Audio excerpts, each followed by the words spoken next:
Baie welkom by die voorlesing van die Afrikaanse Sabbatskoolles vir blindes en swaarsiendes. Hierdie lesse word voorsien deur die Wêreldkonferensie van die Sewende Dag Adventiste Kerk.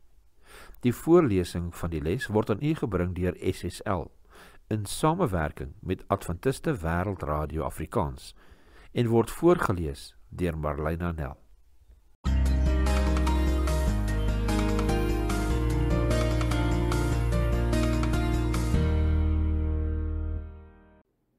Sondag 11 Januarie, dat Christus groot gemaak sal word. Kom ons open met gebed. Liewe Heer, ons dankie, ons loof en ons prys U vir nog 'n dag en nog 'n studie. Liewe Vader, maak asseblief ons geestelike hart en gedagtes oop om die boodskap te kan ontvang. Ons vra dit in Jesus naam alleen. Amen. Lees Filippense 1 vers 19 en 20. Wat skyn Paulus se verwagting oor die uitslag van sy verhoor te wees? Wat beskou hy selfs meer belangrik as om vrygespreek te word? Ons lees Filippense 1 vers 19 en 20. Want ek weet dat dit deur julle gebed en die ondersteuning van die Gees van Jesus Christus tot my heil sal strek, volgens my 'n reikhalsende verwagting en hoop, dat ek in niks beskaam sal word nie, maar dat Christus met alle vrymoedigheid, soos altyd, so ook nou, groot gemaak sal word in my liggaam, of dit deur die lewe of deur die dood is. Filippense 1 vers 19 en 20. Alhoewel Paulus nie 'n misdadiger was nie, was hierdie nie die eerste keer wat hy in die tronk beland het nie, en was dit nie vir hom vreemd om vervolg geword het nie. Hy het aan die Korintiërs sy lydinge tot op daardie tydstip so beskryf in 2 Korintiërs 11 vers 23 tot 27.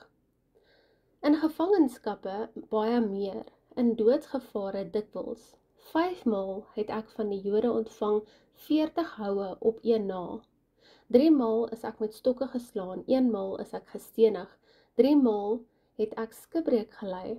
'n nag en 'n dag het ek op die diep water deurgebring, dikwels op reis, in gevare van riviere, in gevare van rowers, in gevare van my volk, in gevare van die heidene, in gevare van die stad, in gevare in die woestyn, in gevare op see, in gevare onder valse broeders, in arbeid en moeite, in slapelose nagte dikwels, in honger en dors, dikwels sonder ete, in koue en naaktheid.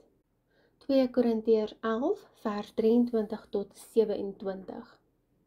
Maar sodat ons nie moet dink dat hierdie lydinge al was waaraan hy gedink het nie, voeg Paulus onmiddellik by in 2 Korintiërs 11 vers 28. Behalwe dit alles, my daaglikse bekommernis, die sorg vir al die gemeentes. 2 Korintiërs 11 vers 28. Lees 1 Korintiërs 4 vers 14 tot 16, 1 Tessalonisense 2 vers 10 en 11, Galasiërs 4 vers 19 en Filemon vers 10.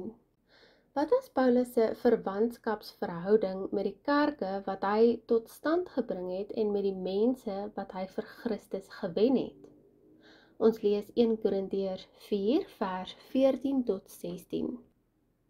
Ek skryf hierdie dinge nie om julle te beskaam nie, maar ek vermaan julle as my geliefde kinders, want al sou julle 10.000 tigmeesters in Christus hê, dan het julle tog nie baie vaders nie, want in Christus Jesus het ek julle vader geword deur die evangelie.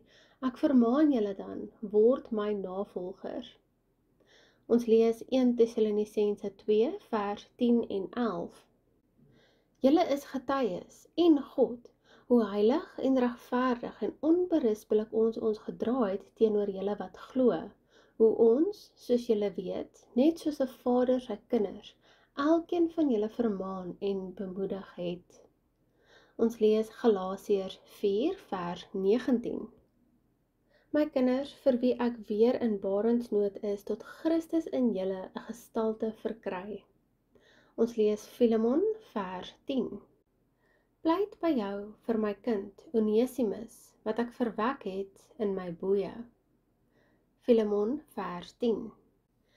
Soos Jesus wat niks ontsien het om ons te red nie, was Paulus gewillig om, soos gelees in 2 Korintiërs 12 vers 15, baie graag uit te gee, ja, myself weg te gee vir julle siele.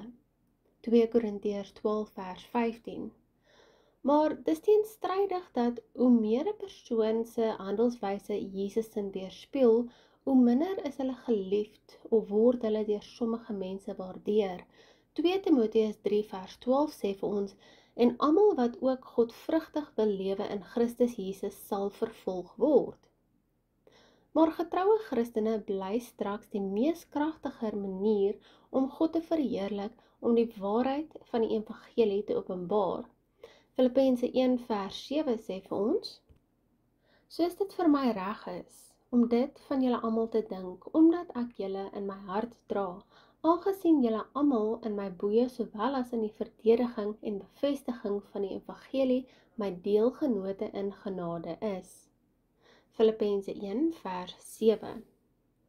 Ons lees nou 'n aanhaling uit Ellen G. White, Die Handelinge van die Apostels, bladsy 464. Paulus se geduld gedurende sy lang en onregverdige gevangenskap, sy moed en sy geloof, was 'n voortdurende preek. Ellen G. White, Die Handelinge van die Apostels, bladsy 464. Dink na oor hoe jy die lewe en oor hoe jy mense behandel, veral mense wat jou nie mooi behandel nie. Watter tipe getuie vir Jesus verteenwoordig jy?